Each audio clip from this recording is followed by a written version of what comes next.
Shalom, shalom et bien-aimés, nous vous bénissons tous au nom de Jésus-Christ de l'éternité qui est descendu avec les enseignements de l'éternité, pouvant nous permettre de devenir des éternels et puis retourner à l'éternité.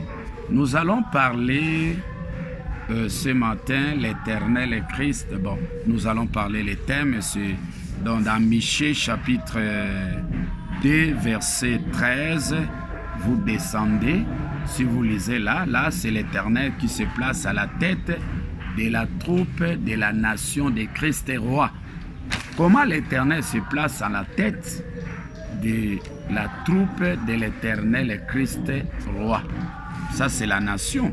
Et lisons d'abord Michée chapitre 2 verset 13.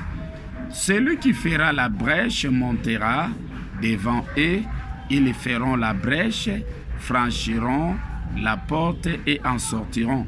Leur roi marchera devant eux et l'Éternel sera à leur tête. Si l'Éternel n'est pas en tête de la troupe de la nation de Christ, roi, mais Christ n'aura pas de révélation pour proclamer, pour conduire sa nation à l'éternité. Mais si c'est l'Éternel qui demeure l'unique meilleur berger, selon Psaume 23 verset 1, la Bible dit, l'Éternel est mon berger, je ne manquerai de rien. Je ne manquerai pas de révélations pour enseigner mon peuple et puis les conduire à l'éternité. C'est comme ça ici, c'était prévu qu'à la fin du règne des 1000 ans de Jésus-Christ, la réapparition de Jésus-Christ, il devrait faire une brèche, tracer un autre chemin, préparer un autre message, pouvant lui permettre à conduire sa nation à l'éternité. C'était prévu, puisque les chemins étaient bloqués. Il y avait plus de messages pour Christ, pour conduire sa nation à l'éternité. C'est comme ça, à partir des versets 10 de Michée, et la Bible dit ceci: levez-vous, marchez, car ce n'est pas ici un lieu de repos. Le repos n'est pas dans les mélanges. Ce n'est pas l'enseignement charnel mélangé où les prédestinés doivent trouver le repos. Ils doivent quitter l'enseignement charnel mélangé. Ils doivent quitter l'enseignement provenant de l'esprit de l'égarement, accéder à l'enseignement spirituel véritable de l'éternité que l'Éternel révèle à Christ et pouvant leur permettre de devenir des éternels et puis retourner à l'éternité. C'est comme ça que l'Éternel avait prévu au travers des prophètes que Christ avait le devoir de faire une brèche, préparer un message de l'éternité, puisque Christ avait accompli déjà son ministère de la première venue, la fin des 1000 ans. Apocalypse 20, verset 7, Satan délié. Là, c'est Michée chapitre 2, verset 10. Là, c'était le mélange, la confusion. Jésus-Christ, dans Jean 12, 27, il dit, mon âme est troublée. Troublée dans les mélanges, là, c'est la fin des 1000 ans. Mais Jésus-Christ devait encore réapparaître avec son ministère de l'éternité, pouvant lui permettre à conduire les élus à l'éternité et faire des éternels. Et c'est comme ça que Christ avait le devoir de tracer encore un message. Mais pour tracer le message, c'est l'Éternel qui se place en tête pour lui confier, lui donner cette révélation de l'éternité. Sans la présence de l'Éternel, sans l'inspiration de l'Éternel, sans la révélation de l'Éternel, Christ ne peut rien.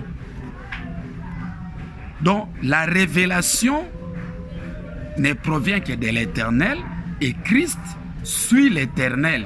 C'est l'Éternel qui se place en tête, puisque la nation de Christ, Christ est roi. C'est lui qui conduit la nation. Mais ce n'est pas vraiment lui qui conduit la nation, c'est l'Éternel au travers de Christ qui conduit la nation de Christ à l'éternité. C'est comme ça que vous voyez l'Éternel se placer à la tête. Christ est là, il trace, il fait ce qu'on appelle brèche. C'est un chemin, c'est un message. Mais sous l'inspiration de l'Éternel lui-même, qui est devant. Et Christ s'est élevé jusqu'à atteindre la connaissance spirituelle véritable de l'éternité que l'Éternel lui a révélée. Et c'est comme ça que Christ est en mesure de conduire maintenant son peuple, sa nation à l'éternité et faire des éternels. Et Christ demeure aujourd'hui, les règnes de Christ demeurent aujourd'hui éternellement, puisqu'il a tracé une brèche.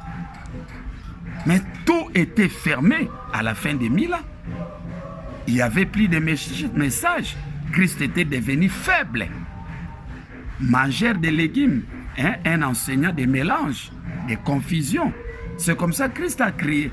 Mon Père, pourquoi m'as-tu abandonné? Pourquoi m'as-tu privé des révélations? Mais le Père est venu. L'Éternel se place en tête. Le Père est venu.